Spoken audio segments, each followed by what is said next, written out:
Muchísimas gracias por seguir con nosotros en este ciclo de filósofos donde vamos descubriendo todas las películas que hizo Roberto Rossellini sobre este tema. La de hoy fue Agustín de Hipona y tenemos a un invitado de lujo ahorita para empezar a desmenuzarla, Antanas Amador, cineasta y docente. Muchísimas gracias por estar aquí con nosotros. Muchas gracias a ti, Alejandra. Un verdadero placer. Además, creo que esta película tiene mucha carnita porque ya le había agarrado como la onda a Rossellini, ya llevaba varias sobre los filósofos. Entonces, me parece que esta nos presenta una versión mucho más humana. A mí me interesó muchísimo la actuación. Me pareció que el personaje de Agustín ya lo vemos completamente cercano. Sí, o sea, ya está hecho realmente de 360 grados. No sé tú qué hayas sentido a propósito de las actuaciones. Pues fíjate, Alejandra, que al respecto de las actuaciones, Rossellini se enfrenta en esta nueva etapa de su vida a una característica que lo definió en toda la historia del cine, que fue el neorrealismo.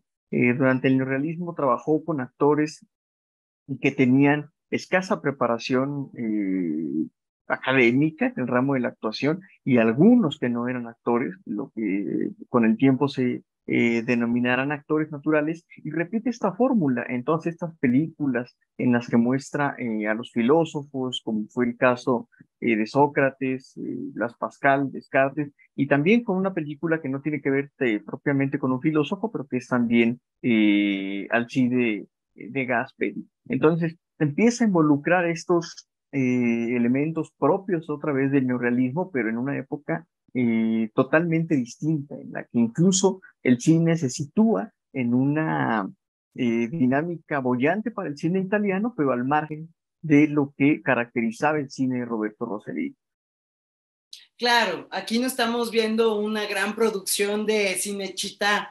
O sea, vemos, de hecho hay momentos donde los decorados, cuando son los exteriores, pues sí se nota hacia el finalito que está como pintadito, ¿no? Digo, sí dices, pero creo que uno se deja llevar tanto por la historia, justamente por el lado humano pues, del protagonista, de Agustín, donde establece este conflicto que nos plantea desde un principio y este cristianismo llevado a su máxima expresión, ¿no? O sea, en el sentido de para nada contestar con las agresiones e inclusive al enemigo y a quienes las personas que lo agreden, él mismo recibirlas después y tenerlos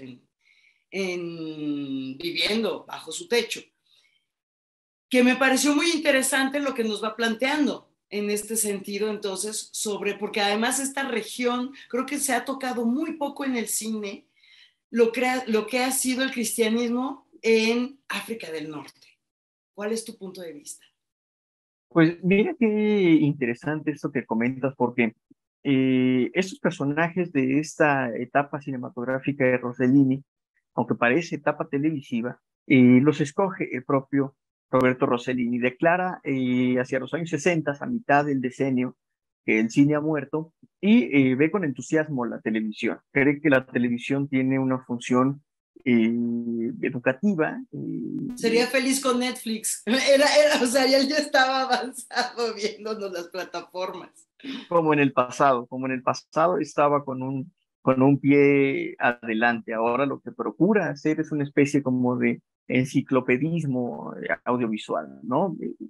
Entiende la televisión como un canal formativo, pretende hacer esta colección de filósofos y decide en el caso de Agustín de Hipona narrar la última tercera parte de su vida, que es precisamente el conflicto en África del Norte, el cristianismo en África del Norte.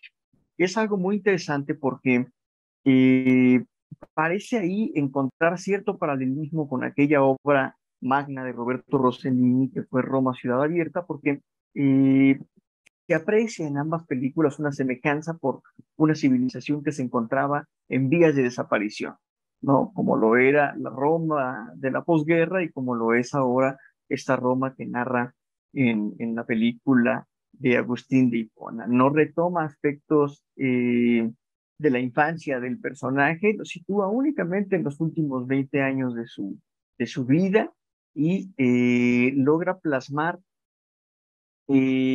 con suficiente maestría esta relación que tiene no solamente la religión, porque no estamos viendo a Pasolini, por ejemplo, sino que estamos viendo también un personaje con una conciencia política bastante marcada en todo el desarrollo de la historia al grado que notamos cómo se vuelve la persona confiable para las personas para resolver los conflictos y no el poder civil o la institución civil que se está conformando, ¿cierto? En Roma. Y mira qué tan interesante era esta serie para Roberto Rossellini, que no culmina la especie de colección de biografías. Quedó en el tintero Calígula, un guión escrito que se conoce, Tomás Moro, Carlos Marx y Mao Zedong, por ejemplo. Wow, hubiera estado increíble, ¿no? Sí, tener todo eso, sensacional. Pero bueno, ya de entrada ahorita con esto nos puede dar, nos pone a pensar muchísimo y yo creo que sobre todo ahorita que tenemos un mundo donde todos hemos estado pasando por encierros, donde todos se nos cambió mundialmente todos los planes y creo que hay algo que se repite en todos los filósofos, que es la importancia de encerrarse y de escucharse. Hay un cierto misticismo ahí donde es cuando encuentran las mejores respuestas.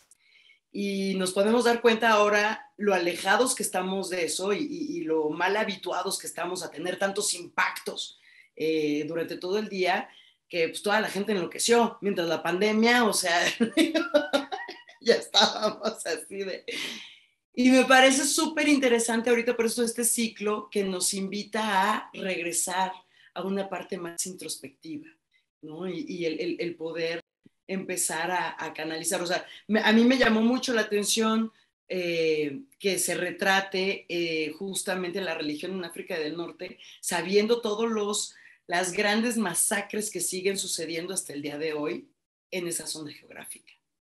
Efectivamente, son las preocupaciones contemporáneas de Rossellini, incluso un año antes de filmar Agustín de Hipona, realiza una entrevista también para la televisión a el presidente Salvador Allende, el presidente chileno, una entrevista en italiano y en español también para la RAI, que se va a convertir en el ente de los medios más importante de Italia. Va a producir incluso películas para Ettore Scola o para Federico Fellini. Y ahí están plasmadas las preocupaciones de Roberto Rossellini. También lo veremos hablar del caso de la India, en donde ya con toda el buen establecimiento de su cámara y de su narrativa cinematográfica, plasma sus preocupaciones, plasma, como tú lo mencionas, sus pensamientos, plasma lo que está viviendo en ese momento, lo que está pasando por la cabeza del director, sin duda uno de los más importantes del siglo pasado en el cine italiano.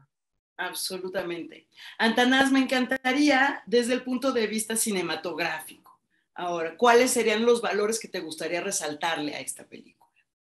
Tiene una narración bastante atractiva por espacios prolongada en sus secuencias que se aprecia el poder del recurso oral, es decir, los diálogos entre los personajes y la cámara hace un zoom empieza con un plano abierto, los enfoca, los vamos conociendo, los seguimos escuchando, la cámara encuentra cierto tope, cierta distancia y regresa hacia un punto inicial. Esto yo creo que tiene que ver por las condiciones de producción también, como comentabas, pues los decorados hacen notar, entre otras cosas, que fue una película realizada eh, con algunas dificultades económicas. Ahí radicaba también un poco de todas las posibilidades narrativas de Roberto Rossellini. Eso lo hace un director que sabe enfrentarse a condiciones bollantes y a condiciones pues bastante precarias de producción cinematográfica, pero este recurso es muy interesante porque hace de la película una especie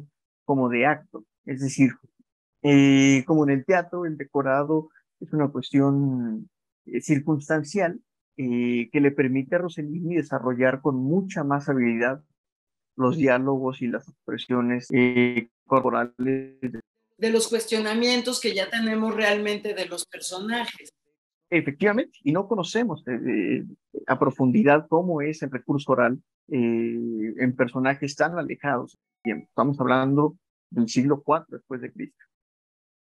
Y sin embargo, o sea, uno se puede identificar completamente y uno puede tener otra vez, o sea, los mismos viajes. Ahora, yo creo que igual el movimiento de la cámara también podría ser como el ir y venir mental de nuestro protagonista, que está rebotando ideas y que se ve que a veces sí se apega a las cosas como más institucionales y luego como que se regresa y dice, no, no me gusta, no es eso para nada en lo que creo, no es eso a lo que voy. Que bueno, esa sería como una interpretación ya mía que yo le podría dar también a ese movimiento. Y la creo bastante válida, ¿verdad, Alejandra? Porque nos acerca a las certezas del personaje. El primer convencido de lo que nos muestra Agustín de Hipona es Roberto Rossellini. Totalmente. Antanas, muchísimas gracias por haber estado con nosotros en Tiempo de Filmoteca UNAM. Se nos termina el tiempo, pero nos vemos en la próxima. Cómo no, muchas gracias, Alejandra, gracias a todo tu auditorio por estar pendiente de este ciclo y de todos los que tienen Tiempo de Filmoteca. Siempre un gusto participar. Al contrario, muchísimas gracias a ti. Y a todos ustedes en sus hogares, muchísimas gracias por habernos acompañado a una emisión más de Tiempo de Filmoteca UNAM. Los esperamos en la próxima para la última película de este ciclo de filósofos. Hasta luego.